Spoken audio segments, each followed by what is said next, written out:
এখন তো টিকটক খুললেই কবিদের সরাসরি। তবে আপনি কি জানেন বাংলাদেশের 5জন শীর্ষ কবিকে?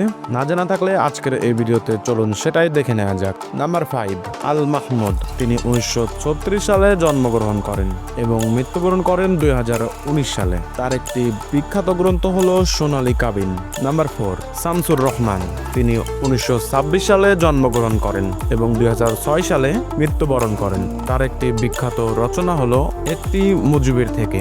নাম্বার 3, সুফিয়া কামাল। তিনি 1911 সালে জন্মগ্রহণ করেন এবং 1999 সালে মৃত্যু করেন। তার একটি বিখ্যাত রচনা হলো মায়ার মুকুট। নাম্বার 2, জসিমউদ্দিন। তিনি 1903 সালে জন্মগ্রহণ করেন এবং মৃত্যুবরণ করেন 1976 সালে। তার একটি বিখ্যাত রচনা হলো নকশি কাঁথার মাঠ। নাম্বার 1, কাজী নজরুল ইসলাম। তিনি আমাদের বাংলাদেশের সবথেকে শ্রেষ্ঠ কবি এবং তিনি আমাদের জাতীয় কবি। তার একটি বিখ্যাত রচনা হলো বিদ্রোহী।